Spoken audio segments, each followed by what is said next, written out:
everyone, welcome to Wild Breakaway with Ben Clymer. I'm Audra Martin. Tonight was a very chippy game between the Minnesota Wild and the visiting Florida Panthers. A lot of penalties early on, a lot of pushing and shoving, but ultimately a very big win for the Minnesota Wild. We haven't seen this kind of offensive explosion from them in over 2 weeks, so this was a great team effort. Yeah, no doubt about it, especially when you consider the possibility of a trap game. I thought that chippy nature negated that possibility because everyone was alive, engaged, and finding someone to look at with some sort of disapproval, and that really cascaded from Charlie Coyle to the fourth line being involved and provided Bruce Boudreau a real spirited effort against a team that struggled, against a team that is down, and against a team that the Minnesota Wild was able to do what they're supposed to do, beat the teams below them in the standings. Well, here's a look at tonight's final stats. At one point, the Wild had 2 goals on just 6 shots.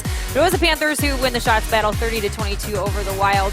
They're still looking for that one power play goal. It's been a stretch that the Wild have struggled on the advantage, but a perfect 5-for-5 performance on the penalty kill, killing off all those penalties. That was a big storyline in this one tonight. Another big storyline, Zach Parise finally finding the back of the net, snapping a 7-game drought for him. Here's what his head coach had to say about his nights.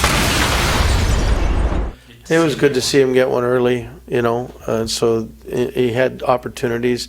I thought he played a really good game, like he was blocking shots, and especially in the first period when we needed, he did. I thought he was exceptional.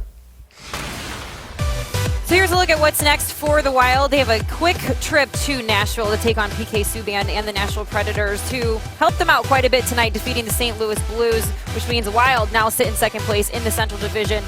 The Nashville Predators got off to a very rocky start this season, but they have gotten in a bit of a rhythm, and regardless, they're very strong at home. And anytime these two teams go head-to-head, it's always a great game. What are you expecting? It's going to be a defensive battle with 2 goaltenders that are outstanding, but also the transition game that was important tonight going to be a factor for both teams in this one. The Nashville Predators, with the likes of PK Subban, Yossi can transition the puck with the best of the Minnesota Wild. Featured a wonderful transition tonight. Can they continue that, and can the offensive players either protect the puck on the offensive blue line or get it behind those defenders? You start to give them an opportunity to play in a short rink.